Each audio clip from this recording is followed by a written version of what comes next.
Jesus is better than any superhero.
is he. Hey, hey, greater is he that is in me.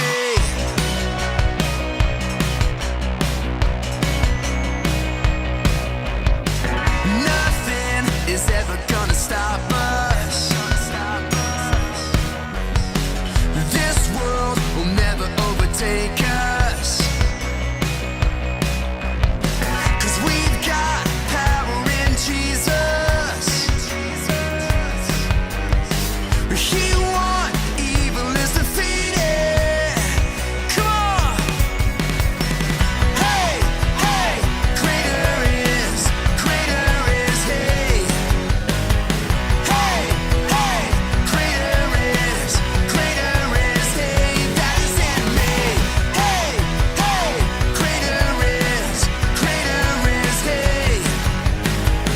Hey, hey, greater is he that is in me.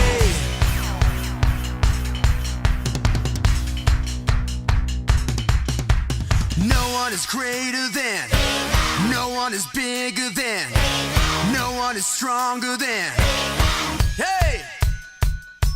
No one is greater than, no one is bigger than, no one is stronger than. Come on! No one is greater than, no one is bigger than, no one is stronger than. No one is greater than, no one is bigger than, no one is stronger than Jesus. Hey! Hey, hey, greater is he.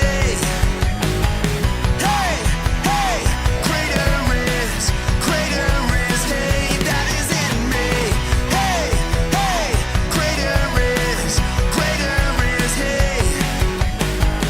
Hey, hey, greater is he that is in me. Greater is he. Greater is he.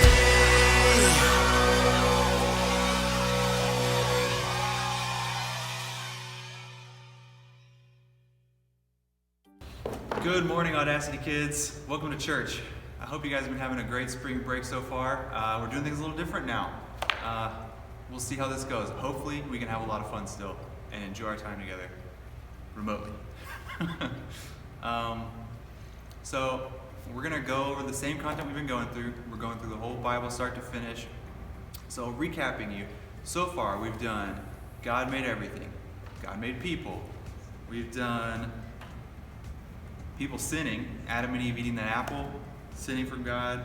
We did Noah in the ark, God flooding the whole earth. We talked about what happens when we try to reach up to God and build a tower to him, but that's not who God is. God's a God that comes down and meets us where we are. And we learned about Job, a man who lost everything. And even in all of that, he chose to trust God, even when his friends told him not to. We learned about God making a covenant with Abraham, promising to make him a big family that will go on forever, even when he was old and didn't think he would have any kids at all. And we learned about Isaac, the son he got, and the son he was told to kill. But he didn't. He didn't have to, because God stepped in, seeing his faith and seeing how much he trusted God, and stopped him and told him, hey, don't kill yourself. I got you. I know you believe that I have your best interests in mind. So that's what we've learned so far. Today we're going to learn a little bit more about the story. We're going to learn about Isaac as he grows up a little more, and we're going to dive into more of who Isaac is, Abraham's son. Hope you guys enjoy this. When Abraham was old and his son Isaac was grown, Abraham wanted to find a wife for Isaac. He said to his servant, "Go to the land of my relatives and find a wife for my son." The servant agreed to go. He took with him 10 of Abraham's camels and all kinds of gifts. When he got to the land, he went to a well. It was evening, and he knew the women from the town would soon come to the well to get water. The servant wanted to find the right wife for Isaac, so he prayed, "God, help me find a wife for Isaac." I will ask a girl for a drink of water. If she's the one Isaac should marry, let her also give water to my camels." When the servant looked up, he saw Rebekah. She was beautiful and had never been married. The servant asked her for a drink of water. "Drink," she said. "I will also give water to your camels." Abraham's servant watched Rebekah. When the camels had enough water, the servant gave Rebekah a gold ring and 2 bracelets. "Whose daughter are you?" he asked. Rebekah said, "I am the daughter of Bethuel." The servant asked to stay at her father's house. Then the servant praised God for providing a wife for Isaac. Rebekah ran home and told her family what had happened. Rebekah's brother Laban invited Abraham's servant into their home. The family set a meal before the servant, but he did not want to eat. "First, let me tell you why I'm here," he said. The servant told them about Abraham and Isaac and how God showed him that Rebekah should be Isaac's wife. Rebekah's family believed that God wanted Rebekah to be Isaac's wife. The next day, Rebekah went with Abraham's servant to the land of Canaan. In the evening, Isaac was walking in the field when he saw the camels coming. Rebekah got down from her camel and covered herself with her veil. The servant told Isaac everything that had happened. Isaac married Rebekah and loved her.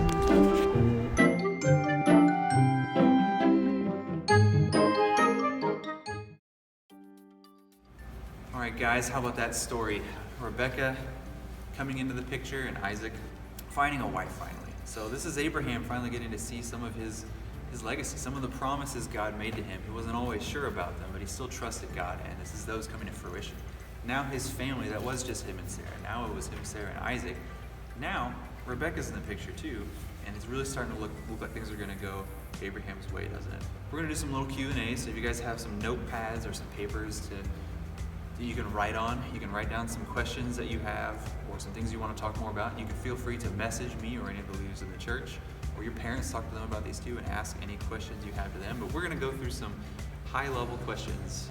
God's provided a lot for all the people in these stories, right? He provided for Job. When Job had nothing, lost everything, and then everything got better, Job got everything back. And then when Abraham wanted a son, God provided a son for Abraham. And then when Abraham was told to sacrifice his son, Abraham was provided a sacrifice by God. God provided a wife for Isaac, and that's pretty cool. So what are some things that God provides in your life? Some things that he does for us on a daily basis that maybe we don't always think about, but think through ways that God provides for you. And remember that God cares about the details of our life. God was looking for a wife for Isaac. Not just any old girl. He was looking for someone that was perfect for Isaac. And he knew that what he could find was details. Things like a lady that would feed his camels, right? So God cares about the little parts of your life, the things you may not think matter to him. He's the big God that made everything, but he's also the God that cares about you and sees you right where you're at. So knowing that God is powerful enough to make everything also helps us trust him, that he has a plan to make everything work out. He's a big God, and he can handle whatever we got going on. Believe in that, trust that. We see that in every story we've talked about. We've got a lot of evidence here. So some extra reading, if you want to read some things, are Philippians 4:19, Luke 12:7, and Isaiah 14:6.